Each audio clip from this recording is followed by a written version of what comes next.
তাদের আত্মার মধ্যে ছিল রক্ত পিপাসু কোন নেকড়ের বাচ্চা, তাহলে ওই ফুটফুট শিশুদেরকে এভাবে গুলি করে মারত না। শেখ হাসিনা ওর কাছে মানবতা, শিশু কিশোর নারী এর কোন মূল্য নেই। ওর কাছে একটাই মূল্য, সেটা হচ্ছে বাংলার সিংহাসনটা তার চাই চাই। আর এই সিংহাসন রক্ষা করার জন্য ও 16 বছর ধরে তাণ্ডব চালিয়েছে সারা বাংলাদেশে। কত মায়ের কোল খালি করেছে, কত স্ত্রীকে বিধবা করেছে, কত পরিবারকে সন্তান হারা করেছে, তার কোন ঠিকানা নেই, তার কোন হদিস নেই। সমগ্র 16 বছরটাই ছিল মৌসুমিয়া আর শোকের দশক। আমরা যদি শেখ হাসিনার 1.5 দশককে যদি বিবেচনা করি, এটা হবে জনগণের জন্য শোকের 1.5 দশক।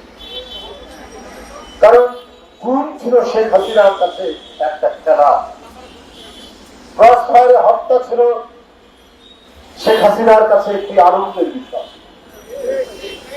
কারণ ও যখন শুনত যে বিএনপির একজন নেতাকে গুম করা হয়েছে, তখন সে আনন্দিত হত। সে যখন শুনত যে কোন তরুণ ছাত্র নেতাকে ক্রসফায়ারে মেরে ফেলা হয়েছে জনির মতো, তখন শেখ হাসিনা আনন্দে আহ্লাদিত হতেন। শেখ হাসিনা রক্ত দেখলে, লাশ দেখলে তার বিরোধী পক্ষে এইটাতে উনি খুব খুশি হতেন। শেখ হাসিনা ছিলেন মানসিক ভাবে অসুস্থ একজন নারী। তার কাছে দেশের শান্তি, শক্তি এটার কোন মূল্য ছিল না। একজন ব্যক্তি জিজ্ঞেস করেছিলেন আমাকে, ভাই আপনার যে ফ্যাসিবাদ ফ্যাসিবাদ বলেন, এই ফ্যাসিবাদের অর্থ কি? আমি বললাম যে ফ্যাসিবাদের অর্থ আমি যা না আমাকে সেটাই বলতে হবে, আপনাদের সেটাই বলতে হবে, আমি ওইটা নই। অর্থাৎ শেখ হাসিনা যা না তাই বলতে হবে। শেখ হাসিনা গণতন্ত্র ধ্বংস করেছেন, কিন্তু শেখ হাসিনাকে বলতে হবে সে গণতন্ত্রী। শেখ হাসিনা মানুষের পেটের আহার কেড়ে নিয়েছেন, তারপরেও বলতে হবে যে শেখ হাসিনা তিনি মানুষকে খাবার দিয়েছেন। শেখ হাসিনা কষায়ের মতো তিনি ক্রসফায়ার দিয়েছেন, তাজা মানুষকে উদ্ধার করে দিয়েছেন, তারপরেও তাকে বলতে হবে মানবতাবাদ। এটাকেই বলা হয় ফ্যাসিবাদ। যা না তাই বলতে হবে। কিসব করে? রাষ্ট্রশক্তি শক্তি করে। রাষ্ট্রশক্তি কিভাবে? আইন শৃঙ্খলা বাহিনীকে নিজের মতো করে সাজিয়ে নেওয়া। কই আজকে তো দেখি না সারা বাংলাদেশে কত মানুষ মারা যাচ্ছে বিভিন্ন সামাজিক সংঘাত সংঘর্ষে। ওই আইন শৃঙ্খলা বাহিনী এটা দমনের জন্য তো কোনো ভূমিকা রাখে না, অপরাধীদের তো গ্রেপ্তার করে না। ঢাকা শহরের বিভিন্ন জায়গায় শীর্ষ সন্ত্রাসীরা তাণ্ডব চালাচ্ছে, তাদের বিরুদ্ধে তো কোনো পদক্ষেপ দেখলাম না। অথচ এই পার্টি অফিস থেকে একটি মিছিল বের হওয়ার সাথে সাথে চারিদিক থেকে একেবারে মৌমাছির মতো তারা আক্রমণ করতে সেই মিছিলের উপর।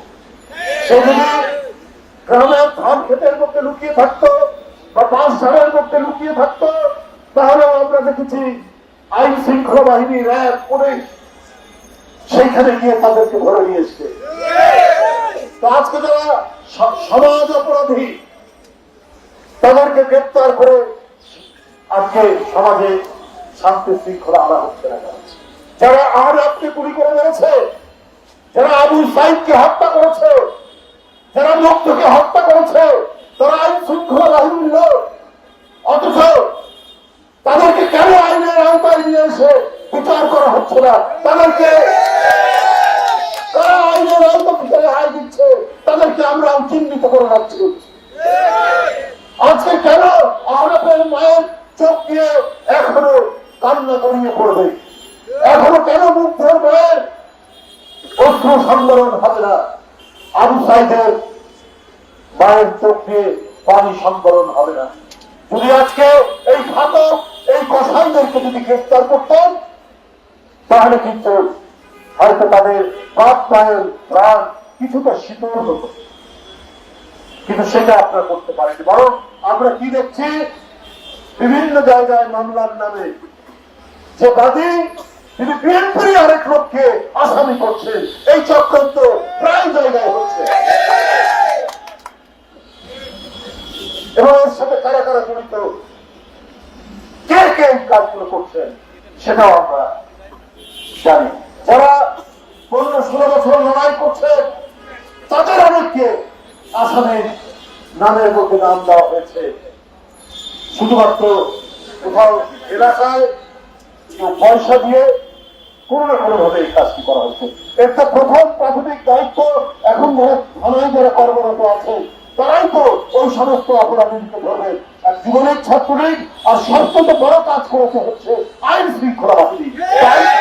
আইন শৃঙ্খলা বাহিনী এই অপরাধী যারা মুগ্ধের জীবন কেড়ে নিয়েছে, যারা আহরাফের জীবন কেড়ে নিয়েছে, যারা ফারহানের জীবন কেড়ে নিয়েছে, যারা ওই 5 বছরের শিশু বাচ্চা আহাদের জীবন কেড়ে নিয়েছে, আবু সাইদের জীবন কেড়ে নিয়েছে, তাদের জন্য আপনার এই মহল্লা থেকে এর ভিতর থেকে কেন বাড়ি তৈরি করা হবে? এর জন্য তো রাষ্ট্রই হবে দাবি। বন্ধুরা আমার, এই ঘটনার সর্বত্র আজকে সাইমুল্লাহর পুতুল তার সূচনা নামে একটি ফাউন্ডেশন করেছিলেন। দুদক খোঁজ করে যাচ্ছে এই নামে কোনো ফাউন্ডেশন নেই। শেখ হাসিনার ছেলে জয়, সে একটি বিনিময় নামে একটি প্রতিষ্ঠান করেছে। বিনিময় নাকি নাম, সেটাও খোঁজ করে যাচ্ছে তার দায়। প্রতারক যখন রাষ্ট্র ক্ষমতায় থাকে, তার সন্তানদেরকেও প্রতারক বানায়, তার প্রমাণ হচ্ছে শেখ হাসিনা এবং তার ছেলেমেয়েরা।